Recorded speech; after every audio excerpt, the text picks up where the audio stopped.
Alam nyo mga master, kaya nga tayo naghanap ng trabaho para magtrabaho, diba? Pero may mga tao talagang baluktot ang pag-iisip.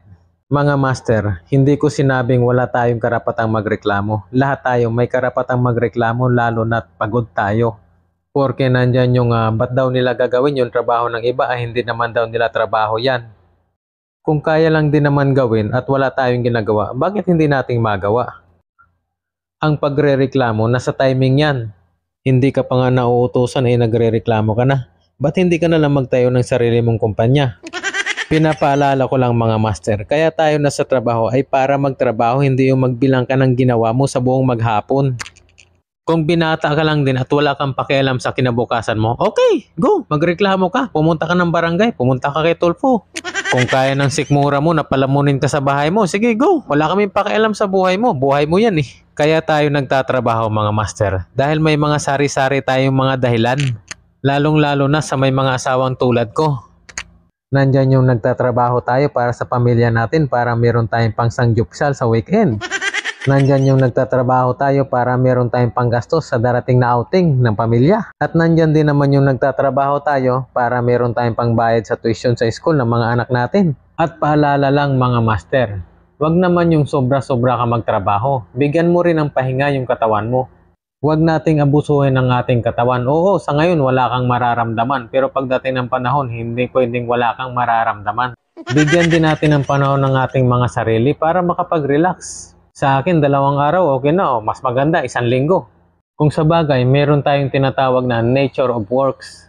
Gaya ng mga security guards natin. Ang trabaho niyan, pang 24 oras. Minsan pang araw, minsan pang gabi. Puyat na, nagtatrabaho pa rin. Ang mga sima natin, malaki ngayong sahod pero homesick naman. Malayo sa pamilya, lalong-lalo na pag malulungkutin ka. Ang iba sa atin nag-abroad, pumupunta ng ibang bansa, pero ang iba minamalas, umuwi ng pantay ang paa. Huwag na nating pangarapin yung hindi naman talaga natin kayang abutin. Makontento tayo kung anong meron tayo sa ngayon. Tanggapin na lang natin yung salitang na meron talagang maswerteng tao at meron talagang malas na tao. Mga master, meron kasing mga tao dyan na kahit anong sipag nila maghanap ng trabaho, wala silang makitang matinong trabaho. May mga tao naman kasi na kahit na nakatambay lang sa bahay, sila mismo yung tinatawagan ng trabaho. Kung may pangarap ka sa pamilya mo, may pangarap ka sa mga anak mo, kahit anong trabaho dyan, sunggaban mo na. Maliban na lang siguro kung CEO ka, maliban na lang siguro kung manager ka, maliban na lang siguro kung ikaw yung may-ari ng kumpanya, abay pwede ka nga mag-relax araw-araw. Isipin na lang natin na ito talaga yung papel natin sa buhay, kaysa magreklamo ka pa dyan, wala ka namang magagawa. Hindi ko naman sinabing wala na tayong pag-asang umasenso sa buhay. Malay natin, sa susunod na araw, tayo naman naambunan ng swerte. Ang swerte kasi pinagtatrabahoan yan, pinagpupuyatan yan, ina-applyan ng sipag yan. Hindi naman pwedeng natutulog ka lang maghapon dyan, darating na sa iyong swerte. Nagrereklamo ka na bakit yung kapitbahay mo masarap yung pagkain, bakit yung kapitbahay mo maganda yung bahay, bakit yung kapitbahay mo may sasakyan, bakit yung kapitbahay mo nakakapag-outing, nakakapagbakasyon. Paghirapan mo kung gusto mo rin mangyari sa buhay mo yan. Huwag yung kunting trabaho lang magrereklamo ka. Paghirapan mo lahat yan. Kung hikahos man tayo sa buhay ngayon, ay huwag nating papayagan na mangyari din ito sa mga anak natin. Kabataan, pag-asa ng bayan, ika nga. Sa ngayon mga master, tinatapos ko na tong project ko, last week pa ito eh. Wala naman nag-utos sa akin na gawin ko ito. Gusto ko lang talaga ang ganitong klaseng trabaho. Nakikita ko kasi mukhang bibigay na ang paan ng table na ito. Ang bigat-bigat kasi ng kahoy na to kaya ginawan ko ng paraan. At ito nga, nagpipintura na lang ako para hindi kalawangin yung ginawa kong tubular na brace.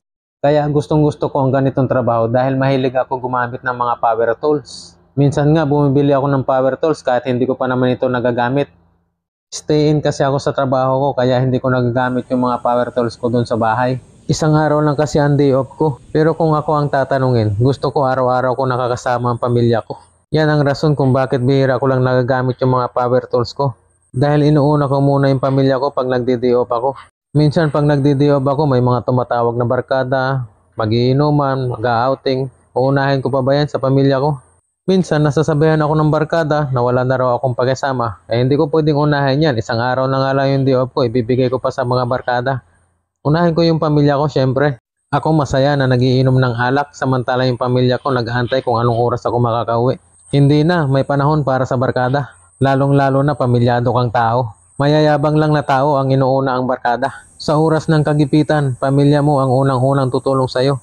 Di bali nang walang barkada, basta buo ang pamilya, ayos na sa akin. At darating ang panahon na araw-araw kami magkakasama ng pamilya ko. Darating din yung araw na ako mismo maghatid sa mga ko sa school. Ako mismo yung magsusundo sa kanila pabalik ng bahay. Kapit lang mga master, manatili tayo may pangarap sa buhay.